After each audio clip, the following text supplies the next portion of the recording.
ପିଲାମାନେ ପତାକା ଉତ୍ତୋଳନ ଗଳ୍ପର ଦ୍ୱିତୀୟ କାଳାଂଶକୁ ସମସ୍ତଙ୍କୁ ସ୍ୱାଗତ କରୁଛି। ଦ୍ୱିତୀୟ କାଳାଂଶରେ ପଢ଼ିବା ପୂର୍ବରୁ ବ୍ରହ୍ମନାଦ କରିନେବା। ସାବଧାନ ସିଦ୍ଧ ବ୍ରହ୍ମନାଦ। ଓ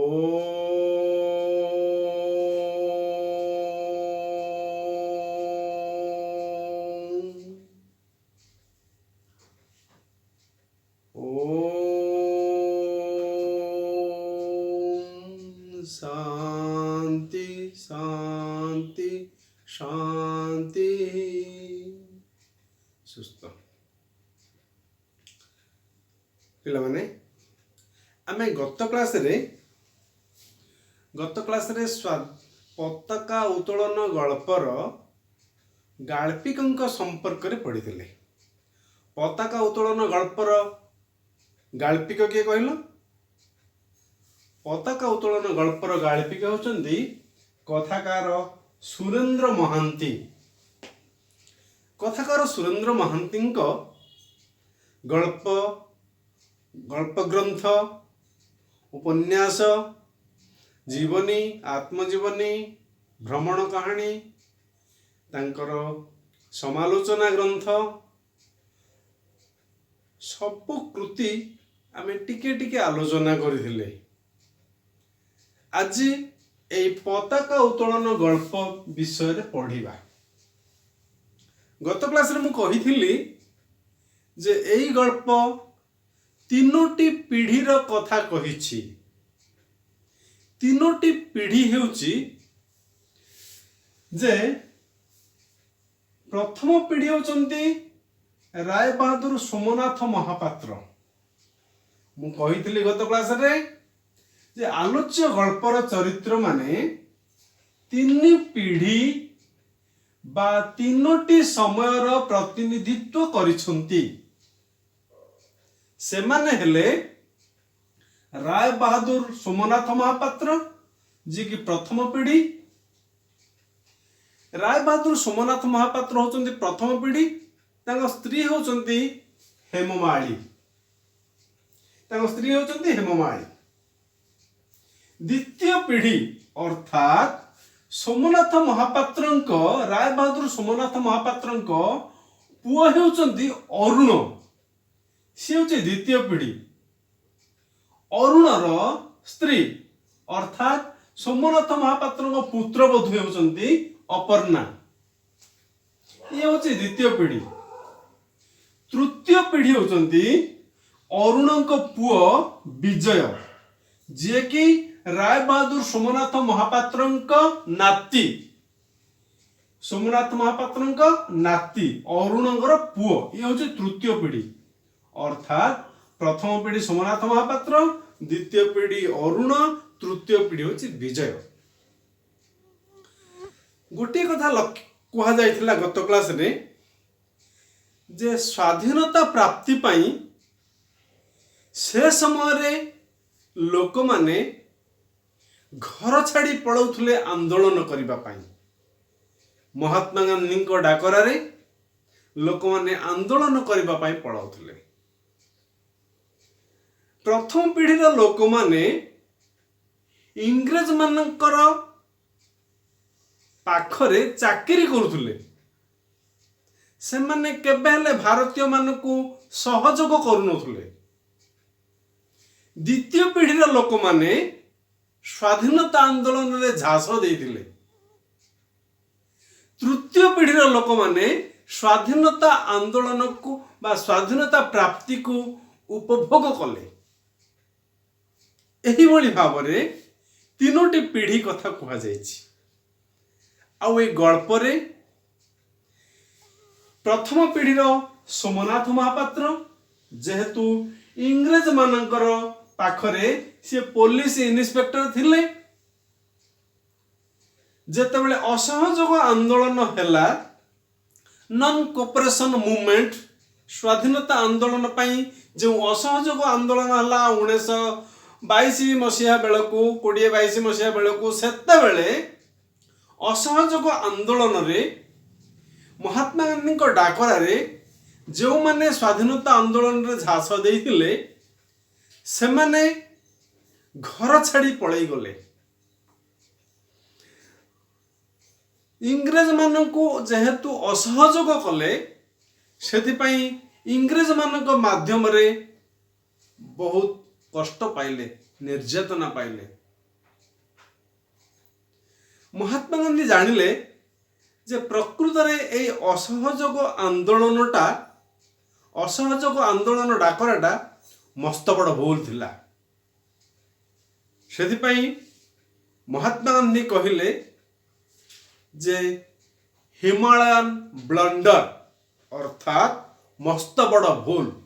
कारण भारतीय माने बा महात्मा गांधी चाहूथिले जे अहिंसा माध्यम रे देश को स्वाधीनता आनिबा पाई। सही गोटिए शब्द अहिंसा जहा कि नॉन वायोलेंस, सही अहिंसा को नहीं स्वाधीनता पाइले। गोटिए पटे अहिंसा, काहाकू हिंसा करिवे नहीं, हिंसा आचरण करिवे नहीं, आउ गोटिए पटे असहयोग। सेथिपाई इंग्रेज मानक द्वारा से असहयोग आंदोलन समय रे नाना प्रकार कष्ट पाइले भारतीय माने। सेतिकी बेलकू अरुण से स्वाधीनता आंदोलन रे अरुण मुख्य भूमिका ग्रहण करथिले। राय बहादुर सोमनाथ महापात्र इंग्रेज मानक अमल रे इन्स्पेक्टर थिले। दायित्व मिलिथिला एई आंदोलन को छत्रभंग करिबा पाई। सेतेबेले सोमनाथ महापात्र गोटे फांका गुली चलैले। दुर्भाग्य सोमनाथ महापात्र को सही फांका गुली अरुण देहरे बाजिगला। अरुण सेठी टळी पड़िले। अरुण मरीजिबा परे तांकरी स्त्री अपर्णा को विधवा हेबाकू पड़िला। हाथरू जेतेबेले चूड़ी भंगा जाउथिला सेतेबेले अपर्णार क्रंदन शुणी सोमनाथ महापात्र भांगी पड़ुथिले। हेममाली बहुत कांदुथिले। परवर्ती समय रे अरुणर पुओ विजय जेतेबेले स्वाधीनता आंदोलन रे भाग नैथिले सेतेबेलकू 1947 मसीहा हे गलानी।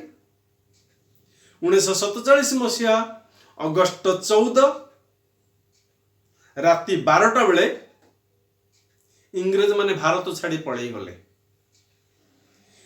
इंग्रेज माने भारत छाड़ी जिबा परे राति 12टा रु अगस्त 15 सकाळ पर्यंत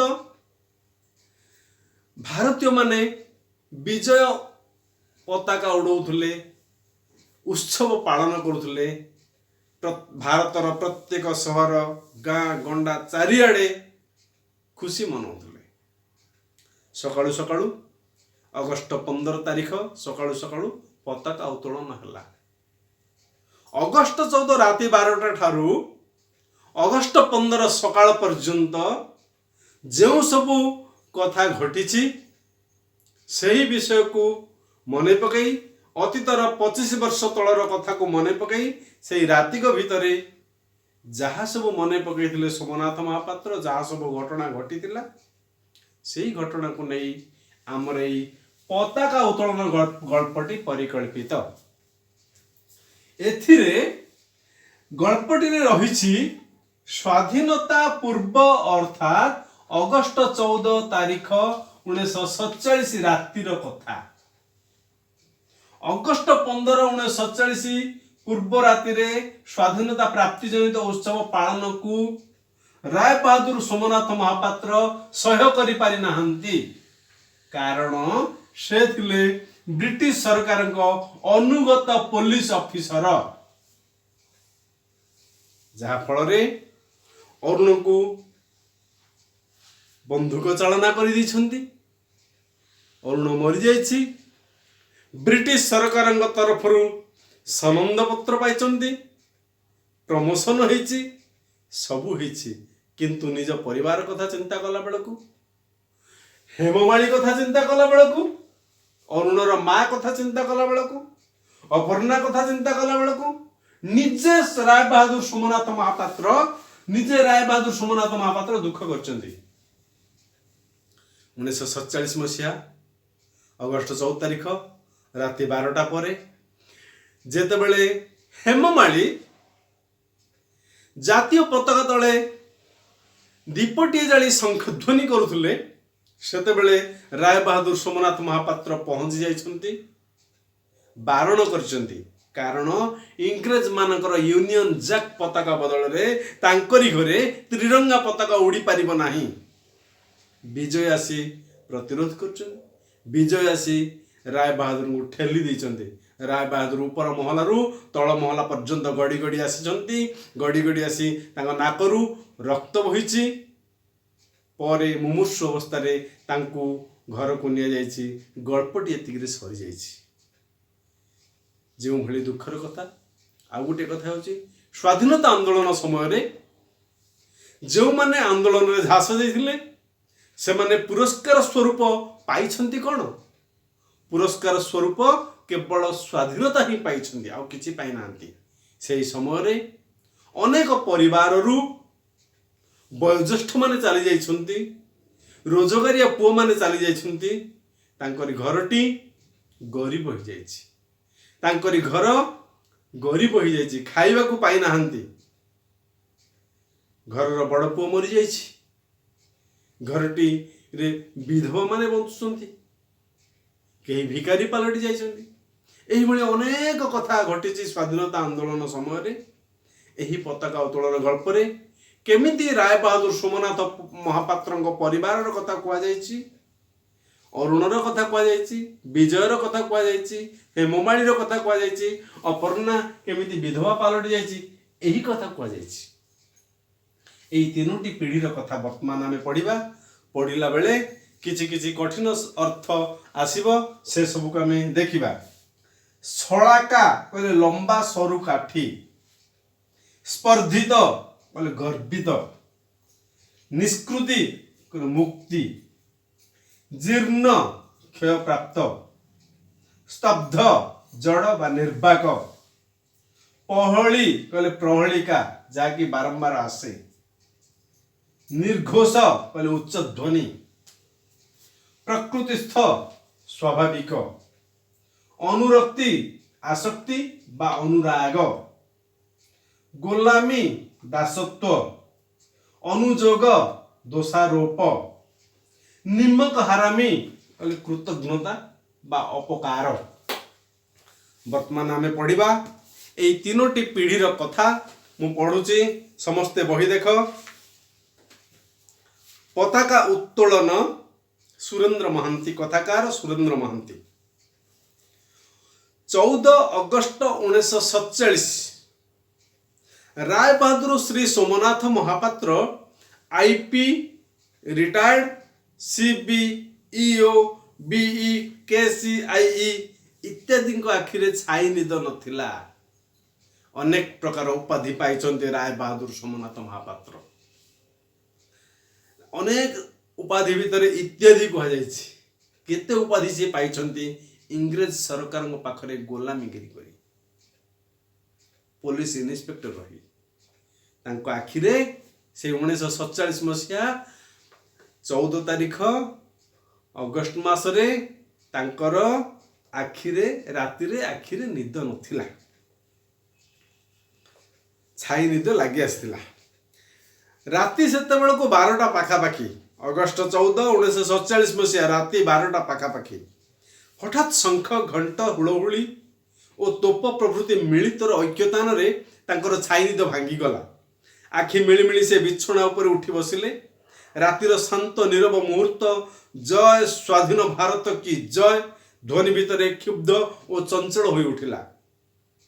राति से 12टा पाखापाखि शंख घंट हुड़हुड़ी आग्नेयास्त्र बा तोप बाण प्रभृति ए सबुथिर विभिन्न प्रकार बाजार एका बेले समस्वर रे बादन ऐक्यतान कहले एका बेलके शंख घंट हुड़हुड़ी सबुर शब्द ଯେତେବେଳେ ଶୁଣିବାକୁ ମିଳିଲା ରାତି 12ଟା ବେଳେ ରାୟ ବାହାଦୁର ସୋମନାଥ ମହାପାତ୍ରକୁ ତାଙ୍କର ଛାଇ ନିଦ ଭାଙ୍ଗିଗଲା।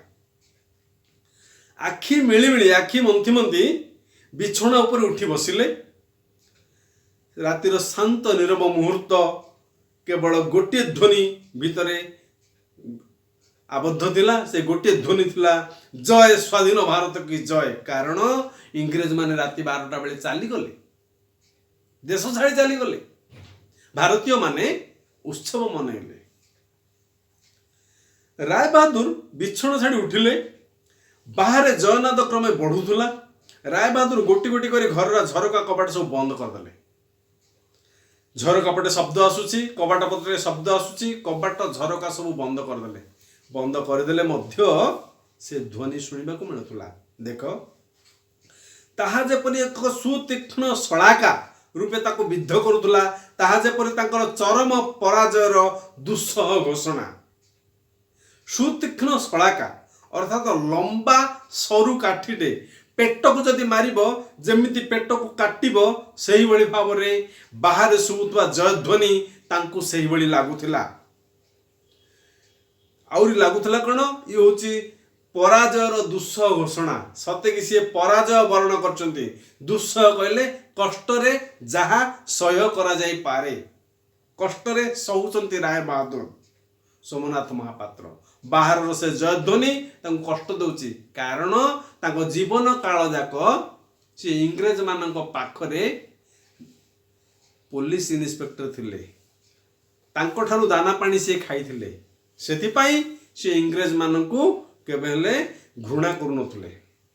ଦେଖ, ଝରକା କବାଟ ବନ୍ଦ କରି ସେ ସ୍ପର୍ଦ୍ଧିତ ଜୟନାଦକୁ କିନ୍ତୁ ରୁଦ୍ଧ କରି ହୁଏ ନା। ରାୟ ବାହାଦୁର ଦୁଇ କାନରେ ଦୁଇଟି ଆଙ୍ଗୁଠି ଚାପି ଧରିଲେ, ତଥାପି ସେଥିରୁ ନିଷ୍କୃତି ନଥିଲା। ବନ୍ଧୁକ ଗୁଳି ପରି ସେ ଜୟଧ୍ୱନି ଯେପରି ବୃଦ୍ଧ ରାୟ ବାହାଦୁରଙ୍କର ପ୍ରତ୍ୟେକ ଜୀର୍ଣ୍ଣ ଅସ୍ଥି ଖଣ୍ଡ ଚୂର୍ଣ୍ଣ କରିଦେଉଥିଲା। କବାଟ ଝରକା ବନ୍ଦ କଲେ ମଧ୍ୟ ସେଇ ଜୟଧ୍ୱନି ଘର ଭିତରକୁ ଆସୁଥିଲା। ରାୟ ବାହାଦୁର ଦୁଇ କାନକୁ ଆଙ୍ଗୁଠିରେ ଚାପି ଧରିଲେ, ତଥାପି ସେ ଧ୍ୱନି ଶୁଣିବାକୁ ମିଳୁଥିଲା। ସେଥିରୁ ମୁକ୍ତି ମିଳୁନଥିଲା। ସେ ଜୟ ଜୟକାର ଧ୍ୱନି, ଭାରତୀୟ ମାନଙ୍କର ସ୍ୱାଧୀନତା ପ୍ରାପ୍ତିର ଜୟ ଜୟକାର ଧ୍ୱନି ରାୟ ବାହାଦୁର ସୋମନାଥ ମହାପାତ୍ରଙ୍କୁ ମୁକ୍ତି ଦେଇପାରୁନଥିଲା। ତାଙ୍କ କାନ ଯେତେ ବନ୍ଦ କଲେ ମଧ୍ୟ ଶୁଭୁଥିଲା ତାଙ୍କୁ। ବନ୍ଧୁକ ଗୁଳି ଯେପରି ଧ୍ୱନି ସୃଷ୍ଟି କରେ, ସେହିଭଳି ରାୟ ବାହାଦୁରଙ୍କ ପ୍ରତ୍ୟେକ ଅସ୍ଥିକୁ ସେହିଭଳି ଚୂର୍ଣ୍ଣ କରିଦେଉଥିଲା। ଅର୍ଥାତ୍ ତାଙ୍କୁ ତାଙ୍କ ଦେହଟାକୁ ଦୋହଲାଇ ଦେଉଥିଲା ସେ ଧ୍ୱନି। ଦେଖ, ରାୟ ବାହାଦୁର କ୍ଷିପ୍ତ ପରି ଝରକା କବାଟ ଗୁଡାକ ପୁଣି ଖୋଲିଦେଲେ। ବାହାରର କୋଳାହଳ ଝଡ଼ ପରି ଘର ଭିତର ପ୍ରତ୍ୟେକ ସ୍ତବ୍ଧ ଅନ୍ଧକାର କୋଣ ଥରାଇ ଦେଉଥିଲା। ଦେଖିଲେ, ଯେତେ ବନ୍ଦ କଲେ ମଧ୍ୟ ଶବ୍ଦ ଶୁଭୁଛି। ସେଥିପାଇଁ ସିଏ କ'ଣ କଲେ, ପୁଣି ଝରକା କବାଟ ଖୋଲିଦେଲେ। ଝରକା କବାଟ ଖୋଲି ଦେଇକି ବାହାରର କୋଳାହଳକୁ ତାଙ୍କ ଘରଟି କେମିତି ଥରାଇ ଦେଉଥିଲା ସେ କଥା ସିଏ ଅନୁଭବ କରୁଥିଲେ। ରାୟ ବାହାଦୁର ଝରକା ବାଟେ ତଳର ରାସ୍ତାକୁ ଚାହିଁଲେ। ରାସ୍ତାରେ ଜୟଧ୍ୱନି କରି ଚାଲିଥିଲା ଏକ ବିରାଟ ପଟୁଆର ସ୍ୱାଧୀନ ଭାରତର ତ୍ରିରଙ୍ଗ ପତାକା ଧରି ଉପର ମହଲାରେ ଥାଇ। ଝରକା ପଟ ଯେତେବେଳେ ତଳକୁ ଚାହିଁଲେ, ଦେଖିଲେ ଗୋଟିଏ ବିରାଟ ପଟୁଆର ଚାଲିଛି। ସେ ବିରାଟ ପଟୁଆର ହେଉଛି ସ୍ୱାଧୀନତା ପ୍ରାପ୍ତିର ପଟୁଆର। ସ୍ୱାଧୀନତା ପ୍ରାପ୍ତିରେ ପାଇଁ ଉତ୍ସବ ପାଳନ। ସମସ୍ତେ ଧରିଛନ୍ତି ତ୍ରିରଙ୍ଗା ପତାକା। ୟୁନିୟନ ଜାକ୍, ଇଂରେଜ ମାନଙ୍କର ୟୁନିୟନ ଜାକ୍ ଆଉ ନାହିଁ। ସେହି ପଟୁଆରରେ ଦେଖ, ସେହି ପଟୁଆରର ଅଗ୍ରଣୀ ତାଙ୍କର ପରଲୋକଗତ ଜ୍ୟେଷ୍ଠ ପୁତ୍ରର ଏକମାତ୍ର ପୁତ୍ର ବିଜୟ। ହାତରେ ତାର ସ୍ୱାଧୀନ ଭାରତର ଏକ ପ୍ରକାଣ୍ଡ ତ୍ରିରଙ୍ଗା ଝଣ୍ଡା ଉନ୍ମତ ପରି ସେ ଜୟଧ୍ୱନି ଦେଉଥିଲା, ଜୟ ଭାରତ ମାତା କି ଜୟ, ଜୟ ସ୍ୱାଧୀନ ଭାରତ କି ଜୟ। ବଜ୍ର ନିର୍ଘୋଷ ପରି ପହଳି ଫେରୁଥିଲା ଜୟ। ଯେମିତି ପହଳି କହିଲେ ପ୍ରହଳିକା, ଜଣେ କହିବ ଜୟ ସ୍ୱାଧୀନ ଭାରତ କି, ଅନ୍ୟମାନେ କହୁଥିଲେ ଜୟ। ହେଲେ କିଏ ତାର ଅଗ୍ରଣୀ ଭୂମିକା ଗ୍ରହଣ କରିଥିଲେ ନା ତାଙ୍କର ପରଲୋକଗତ ଜ୍ୟେଷ୍ଠ ପୁତ୍ରର ଏକମାତ୍ର ପୁତ୍ର ସୋମନାଥ ମହାପାତ୍ରଙ୍କ ପରଲୋକଗତ ପୁତ୍ର। ତାଙ୍କର ପୁତ୍ର ହେଉଛି ଅରୁଣ, ତାଙ୍କର ପୁତ୍ର ହେଉଛି ବିଜୟ। ସେ ବିଜୟ ଥିଲେ, ବିଜୟ ଅଗ୍ରଣୀ ଭୂମିକା ଗ୍ରହଣ କରିଥିଲେ। ଯେତେବେଳେ ଇଏ ହେଉଛି ତୃତୀୟ ପିଢ଼ିର ବିଜୟ, ये स्वाधीनता प्राप्ति को उपभोग करुछंती सेथिपाई से अग्रणी भूमिका ग्रहण करी त्रिरंगा पताका धरी जय स्वाधीन भारत की जय बोली वज्र निर्घोष अर्थात उच्च ध्वनि रे माड़ी चली राय बहादुर झरका पाखर चली आसी कांथरे स्विच मारी आलुओ जलाइले तापर तकिया तलु गोटे चाबिलांथा काढ़ी घर गोटे कोण ड्रयर चेस्ट गोटाए ड्रयर पिटाइले ए ड्रयर चेस्ट तांकर एकांत निजस्व यार चाबी से भूल सुधा का हाथ में दे नथिले केबे ड्रयर चेस्ट जो आम कि सुना रूपा टंका रखी था चाबी पकईकि पकेट रे रखी था क्या दे न था राय बहादुर सोमनाथ महापात्र तांकर ड्रयर चेस्ट रु चाबी बाहर करी तकिया तलु तो चाबी बाहर करी गोटे ड्रयर चेस्ट रु गोटे फोटोटे बाहर कले राय बहादुर ड्रयर भितर काढ़िले परलोकगत अरुणर खंडे बहुत दिन फोटोग्राफ गोटे वेलवेट बॉक्स रे अति जतन सुरक्षित थे से photo खंडिक Rai Bahadur Somnath Mahapatra drawer chest रे अरुणर फोटोटी को रखिथिले अति जतन रखिथिले ताको बाहर कले देखिले अरुणर से प्रतिभादीप्त आदर्श उज्ज्वल चेहरा परिधान असहयोगकारी सत्याग्रही परिच्छेद आदर्श उज्ज्वल चेहरा उज्ज्वल तेजमय चेहरा परिधान कौन कर स्वाधीनता आंदोलन में जमी खदड़ पिंधुले आंठू लुचु ना खदड़ पिंधुले से भाई असहयोगकारी परिच्छेद हठात मनहेला विद्युत आघात राय बहादुर जेपरी टली पड़े तांकर कंपित हाथ से फोटोटी तले खसी पड़ा राय बहादुर से फोटोटी को धरी जेते देखुंट से हाथ थरी उठुची हाथ फोटोटी तले पड़गला जेते जहाँ हेले भी निजर पुओ 25 वर्ष तले ताको गुली विद्ध कर मारी देइछंती इंग्रेज मानकर पाखरे गोलामगिरी करी इंग्रेज मान को सहयोग करी स्वाधीनता आंदोलन में भाग नहीं से अरुण को सी मारी देइछंती मुहूर्तक भितर प्रकृतिस्थ हो राय बहादुर फोटोटी तलु उठाई नहीं पुणी से वेलवेट बॉक्स भितर बंद कर रखिदेले जो फोटोटी तो हाथ खसी पड़ा से फोटोटी को नहीं स्वाभाविक से निजे हाथ थरुला स्वाभाविक परिस्थिति आसला आ हाथ थरलानी शांत अवस्था आसला तापरे से फोटोटी को बाहर करी से बॉक्स भितर रखिदेले तापर से ड्रयर भितर काढ़िले गुड़ाए मेडल आउ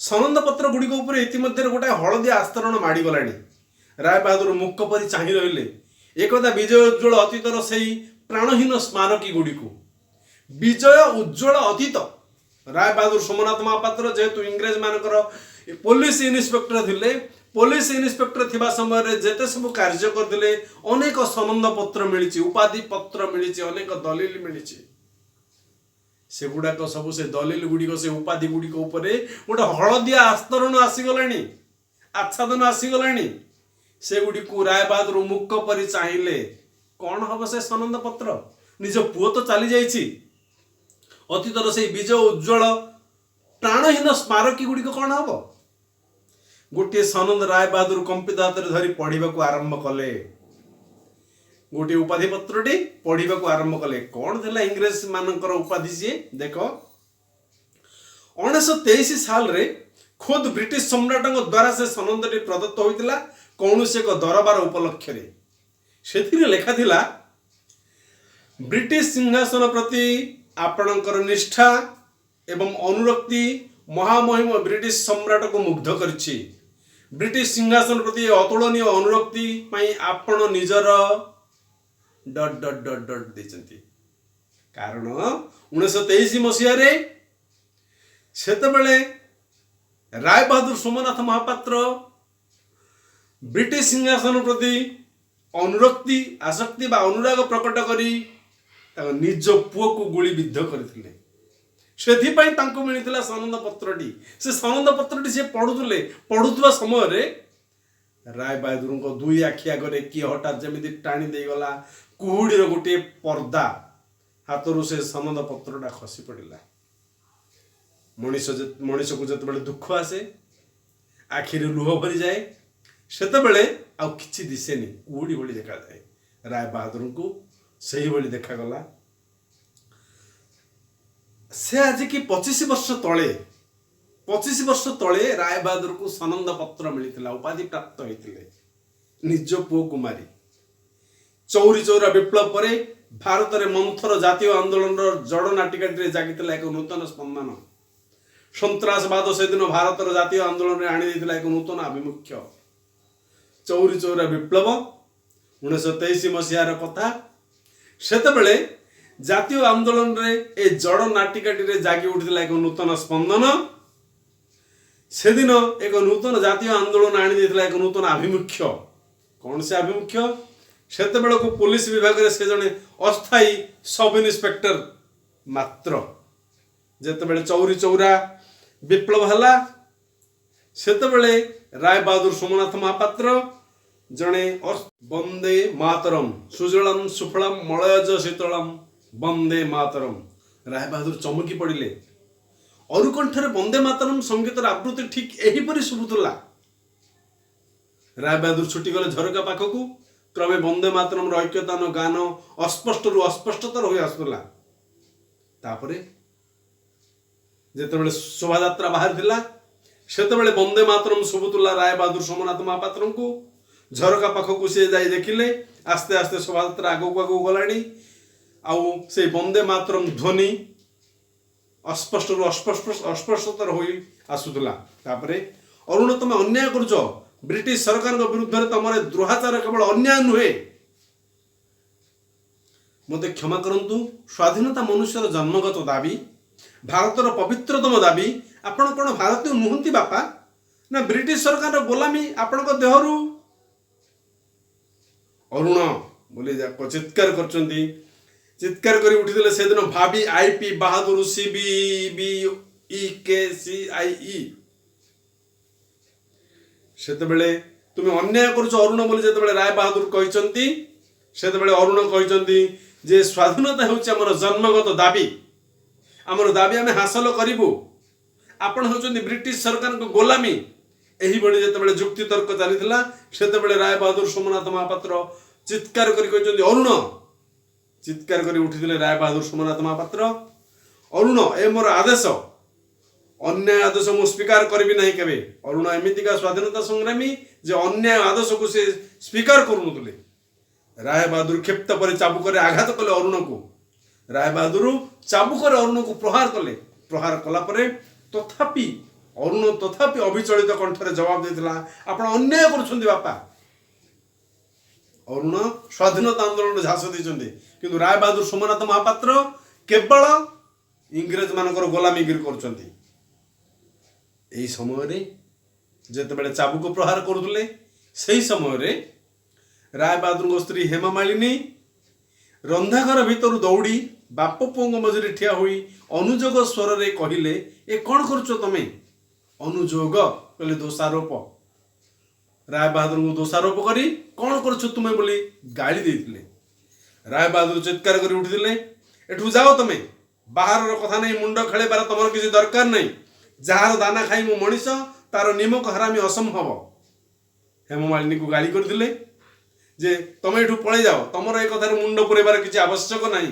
कारण जार मु खाइछि जार दाना खाइछि तार केबे हेले निमक हराम हेबि नाही। निमक हराम कहले कृतज्ञता बा अपकार। अरुण पचारिला कहार दाना पानी पवन रे मनीष होइछंती आपण? एई गोलाम भारतर स्वाधीनता जार दाबी। अरुण से जवाब देछि कहार दाना पानी पवन ते मनीष होइछ?